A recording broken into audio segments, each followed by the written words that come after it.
Bismillah walhamdulillah wala haula wala quwwata illa billah.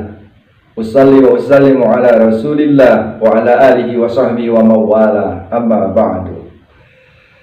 Terima kasih telah mengklik video ini. Simak sampai tuntas, niatkan belajar dengan ikhlas, buang jauh-jauh rasa malas. Insya Allah hasilnya berkualitas. Selamat menyimak. Semoga bermanfaat. Video ini akan membahas tentang komunikasi sinkron dan asinkron. Let's start the lesson. We are starting learn about communications. Mari kita mulai dengan membahas tentang komunikasi. What is communications? Apa itu komunikasi? Menurut Effendi pada tahun 2000, yang dikutip dalam buku mata pelajaran simulasi dan komunikasi digital yang ditulis oleh Bapak Widiatmoko Herbimo ST, komunikasi adalah proses penyampaian pikiran atau perasaan oleh seseorang kepada orang lain dengan menggunakan lambang-lambang yang bermakna bagi kedua pihak. Dalam situasi tertentu menggunakan media tertentu untuk mengubah sikap atau tingkah laku seseorang atau sejumlah orang sehingga ada efek tertentu yang diharapkan. Dari pengertian ini dapat kita pahami bahwa melalui komunikasi akan ada perubahan sikap atau tingkah laku seseorang atau sejumlah orang. Contohnya, saya berpikiran untuk melaksanakan tes. Kemudian saya sampaikan kepada murid-murid saya tentang rencana pelaksanaan tes tersebut. Maka tentunya akan mendorong murid-murid saya untuk lebih giat belajar, mempersiapkan diri untuk mengikuti tes. Melalui komunikasi yang saya lakukan dengan murid-murid saya, terjadi perubahan tingkah laku terhadap murid-murid saya. Tadinya mungkin santuy, tidak terlalu giat belajar, serta mendapatkan informasi tentang tes, maka murid-murid saya menjadi lebih giat belajar. Mudah-mudahan paham dengan contoh ini. Bungkus. Pengertian lain tentang komunikasi dikemukakan oleh Bapak Handoko pada tahun 2002 yang juga dikutip dalam buku mata pelajaran simulasi dan komunikasi digital. Beliau menyatakan bahwa komunikasi adalah proses pemindahan pengertian dalam bentuk gagasan atau informasi dari seseorang kepada orang lain.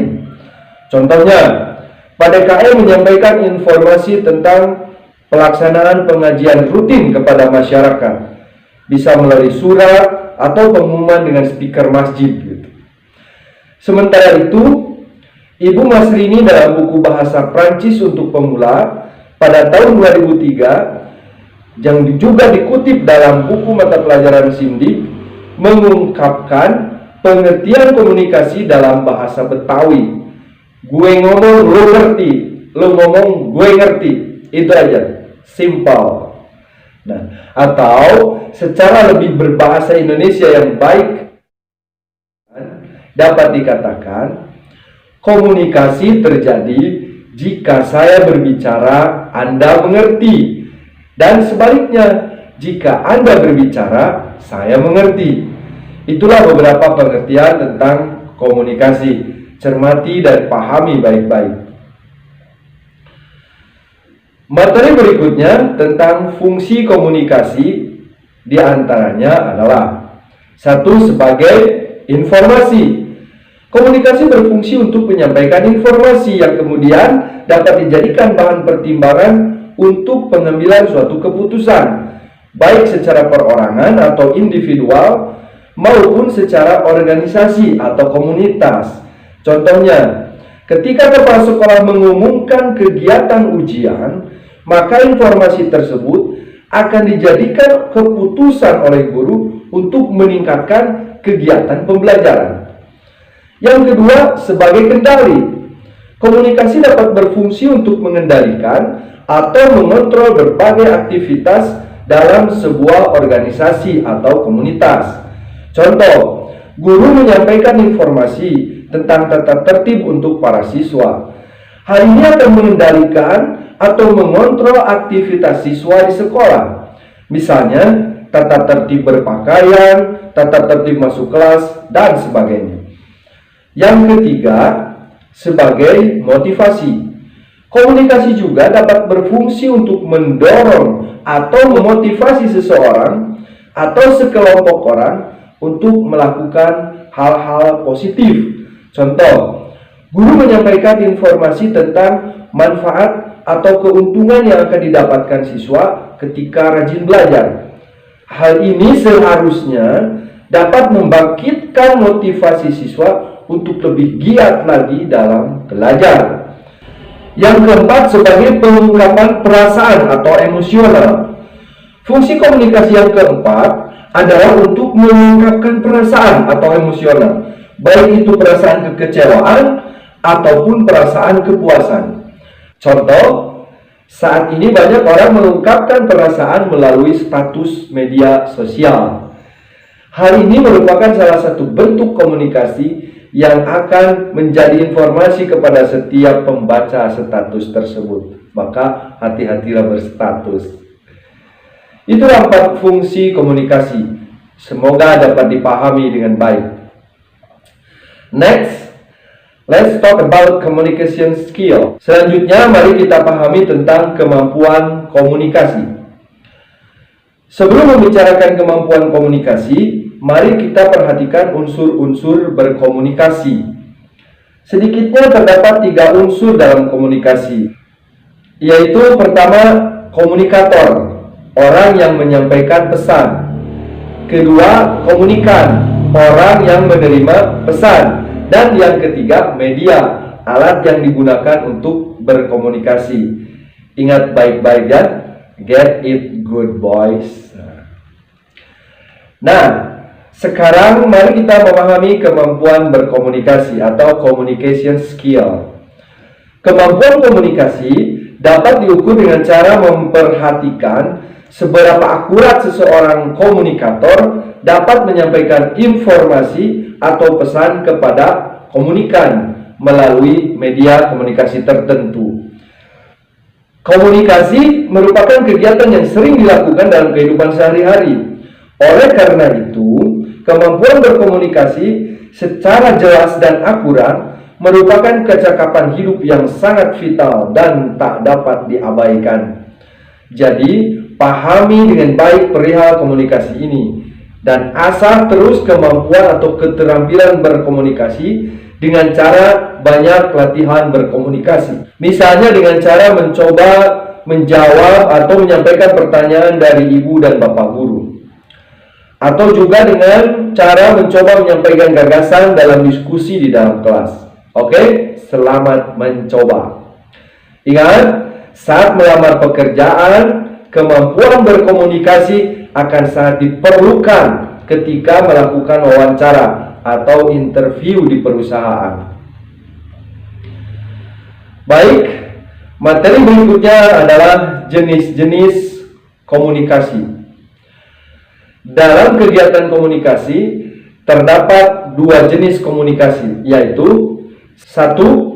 Komunikasi lisan atau verbal, komunikasi dengan kata-kata. Komunikasi verbal dapat dilakukan dengan ucapan atau melalui tulisan. Yang kedua, komunikasi nirkata atau non-verbal, yaitu komunikasi tanpa kata dengan bahasa tubuh, bahasa gerak, atau bahasa isyarat, gesture, atau juga dengan gambar. Sahabat-sahabat pembelajar yang soleh dan solehah, rendah hati, tidak sombong, dan rajin menabung, kita telah mempelajari pengertian komunikasi, fungsi komunikasi, kemampuan komunikasi, dan jenis-jenis komunikasi. Selanjutnya, video ini akan membahas tentang komunikasi daring atau online communications. Let's get the explanation in this video. What's the online communication? Apa itu komunikasi daring?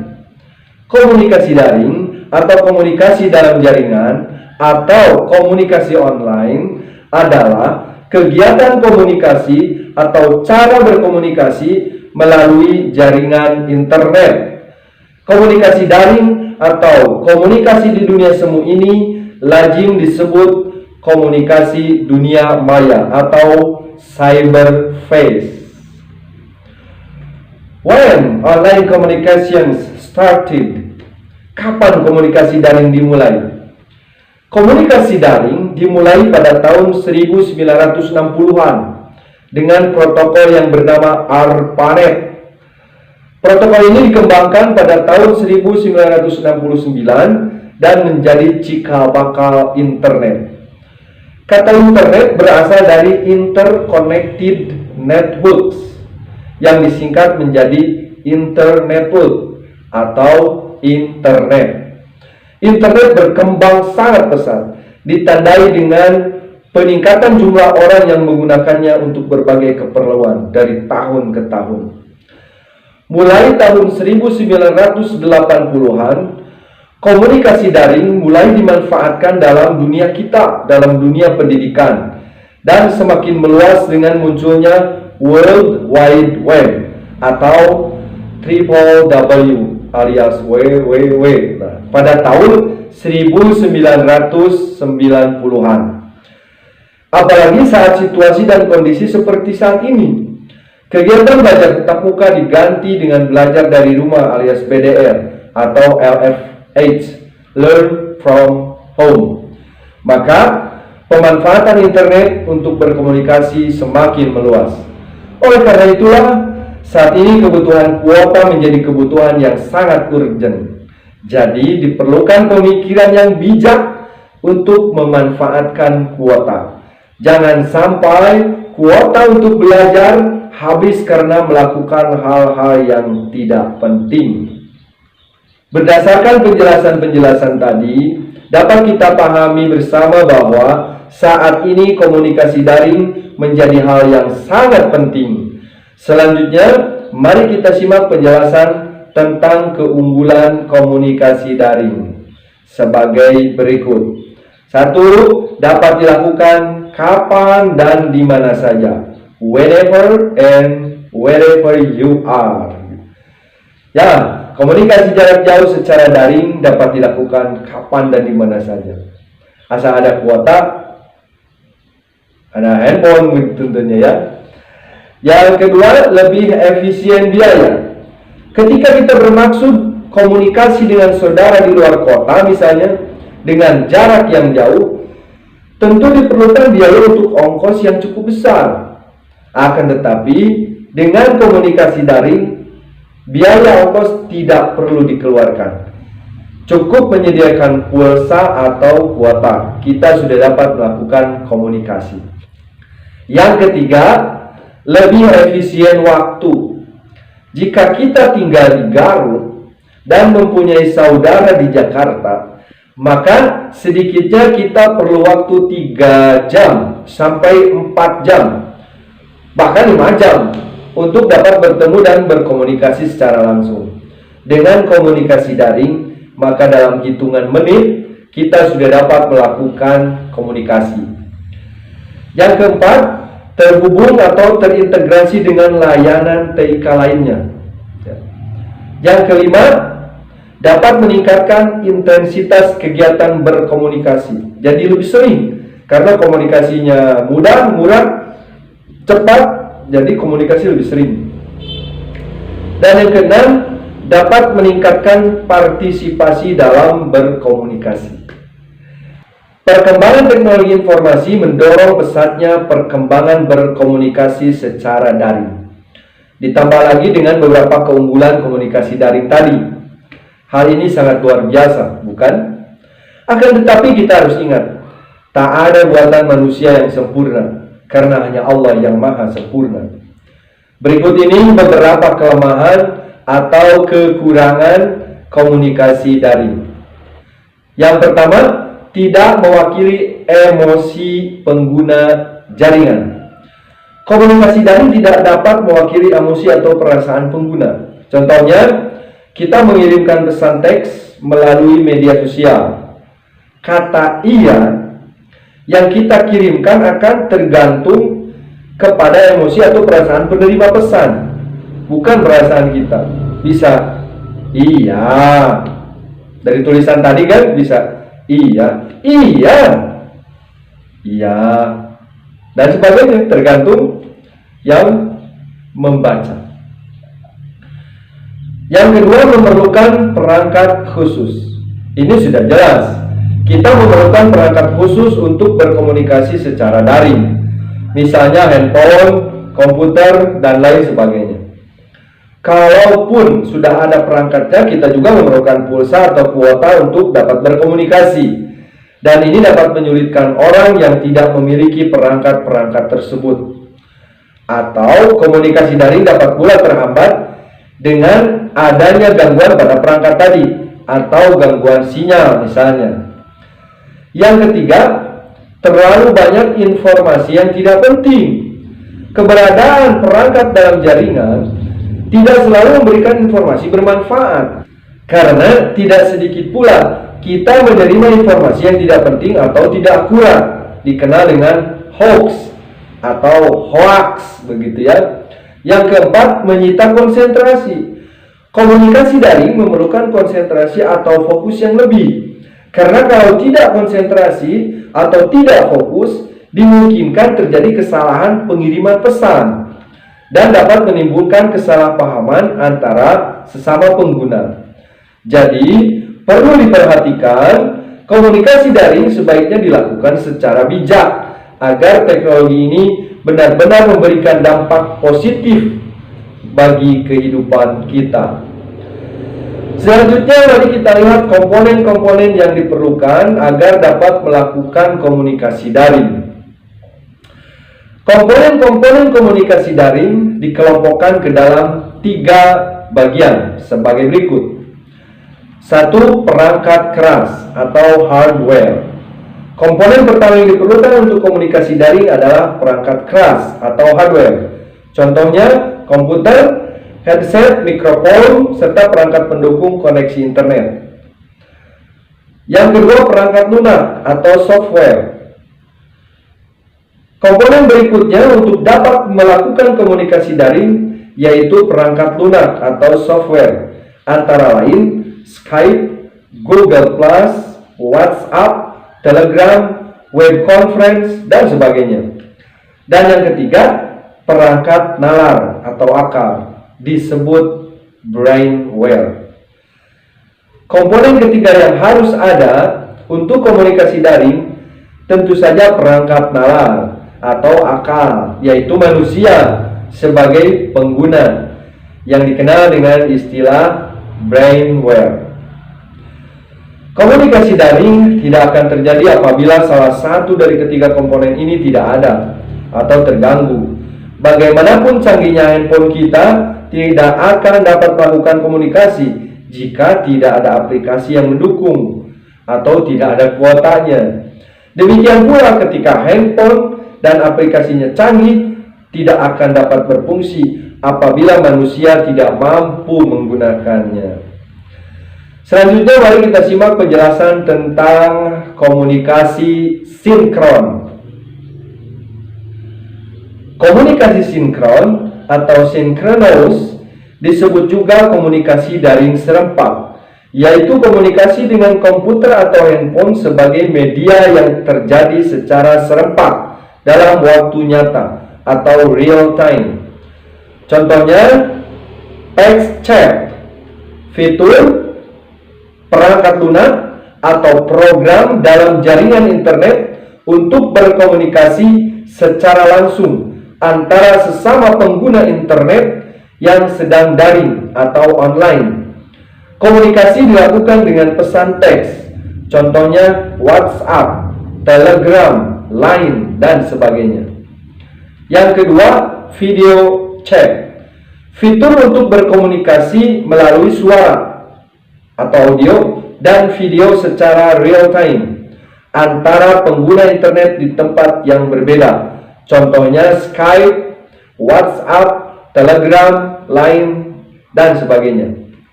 Yang ketiga, web conference, fitur yang memungkinkan konferensi secara daring melalui World Wide Web. Contohnya net meeting, free conference call, Zoom meeting, Google Meet, dan sebagainya. Pada masa pandemi seperti saat ini, tentu tidak sedikit ibu dan bapak guru yang melakukan pembelajaran melalui web conference. Kegiatan rapat dapat pula dilakukan dengan web conference. Sesekali nanti kita coba melakukan pembelajaran dengan web conference. Sekarang mari kita simak penjelasan tentang komunikasi asinkron. Komunikasi asinkron atau asynchronous disebut juga komunikasi daring tak serempak, yaitu menggunakan perangkat komputer atau handphone untuk berkomunikasi secara tunda. Contohnya email, forum, rekaman simulasi virtual, atau membaca dan menulis dokumen daring melalui World Wide Web, misalnya blog. Terima kasih atas kesediaan menyimak video ini. Mohon maaf atas berbagai kekurangan yang masih ada. Semoga bermanfaat. Jika ada pertanyaan, kritik, dan saran, silahkan tulis di kolom komentar. Jangan lupa terus belajar untuk belajar terus. Semangat pagi.